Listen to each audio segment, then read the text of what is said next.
भाषण जो है दिया है और आप सब लोग जानते हैं जो सरकार लिख के देती है वही राज्यपाल जी जो हैं पढ़ते हैं। महामहिम का हम लोग सम्मान करते हैं। कुछ दिन पहले ही ये बिहार के राज्यपाल बने हैं तो उनका हम लोग स्वागत करते हैं। भाषण दिया है उन्होंने, लेकिन आप लोगों ने जब भाषण सुना होगा तो सब लोग लगता है कंफ्यूज होंगे कि कौन सी सरकार के बारे में भाषण था। ये 2015 वाली सरकार थी का भाषण उन्होंने पढ़ा है कि 2017 वाला का पढ़ा है कि 20 वाले का पढ़ा है कि 22 वाले का पढ़ा है कि 24 वाले का पढ़ा है।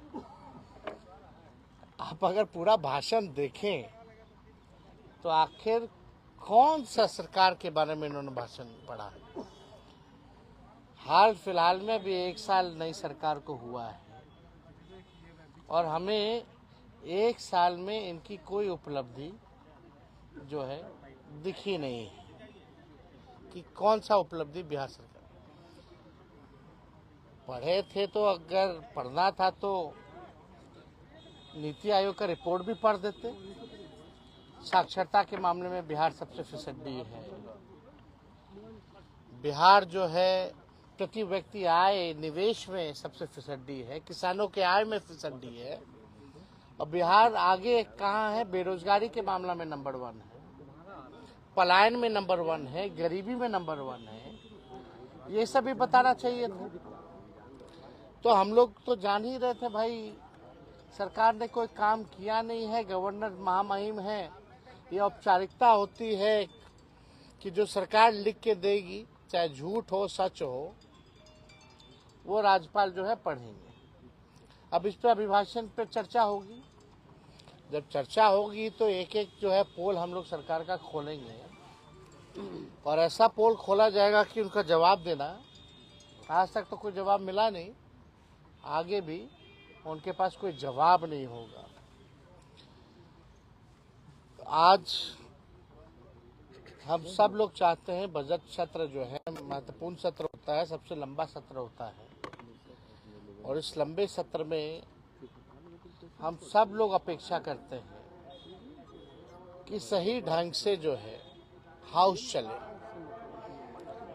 लेकिन आप लोगों ने स्थिति देखी होगी, कोई हाउस में नियम या संविधान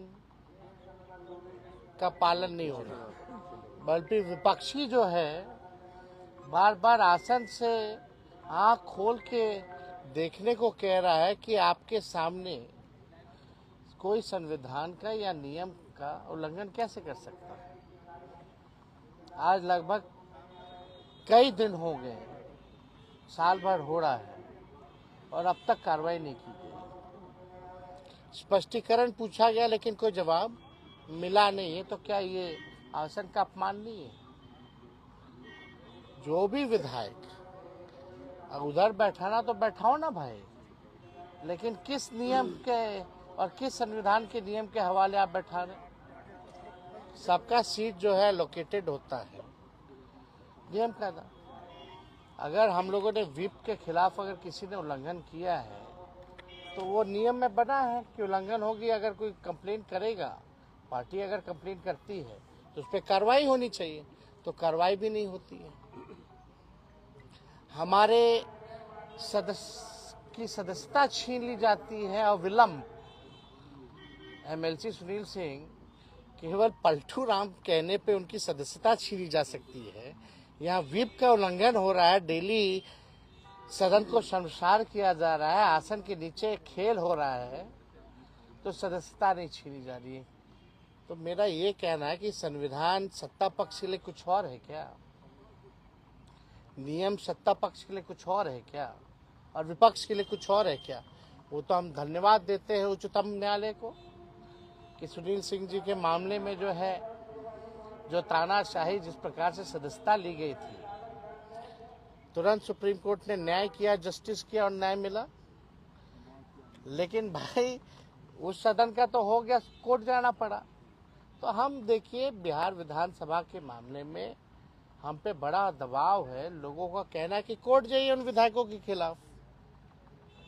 हम कोर्ट नहीं जाना चाहते, हम चाहते हैं कि ये लोकतंत्र का मंदिर पवित्र रहे, इस पे कोई दाग ना लगे।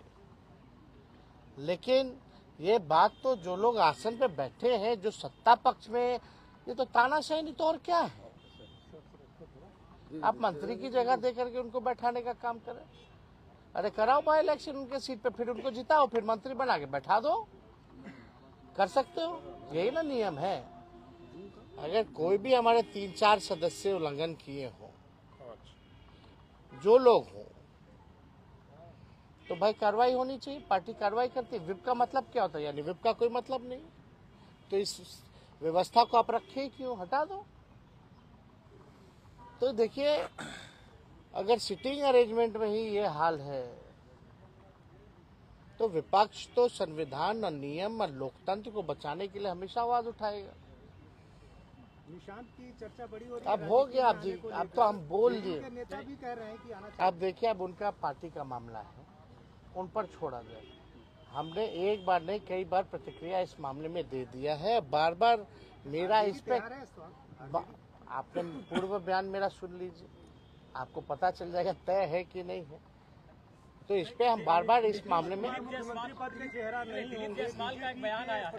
अरे माननीय मुख्यमंत्री पद का चेहरा आदरणीय नीतीश कुमार जी ने जो मंत्रिमंडल विस्तार किया है, वो उनका आखिरी मंत्रिमंडल विस्तार है।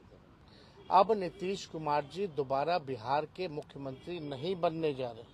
हालांकि हम पूरा सम्मान करते हैं, बुजुर्ग हो गए हैं, अब उनका समय पुराना हो चुका है, समय खत्म हो चुका है। Nitish ji is a old model, he doesn't have any vision, road map, and he got 20 years. Bihar की जनता ने 20 साल मौका दिया, ये कोई मामूली बात नहीं है।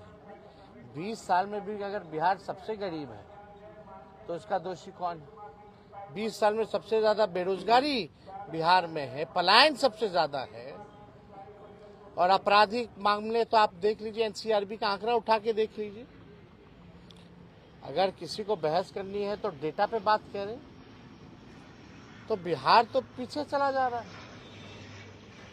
और जिस हिसाब से बिहार को, आप बताओ 2014 के बाद स्टेबिलिटी कहाँ मिली है बिहार सरकार में? सब असमंजस में रहते। हम तो 15 ही से गिना रहे, 15 से 25 जो है 5 सरकार बन गई है। अगर एवरेज निकाले जाए तो 2 साल की सरकार। तो आप देखिए, आपको लगता है कि अन्य राज्यों की तरह यहाँ जेडीयू के साथ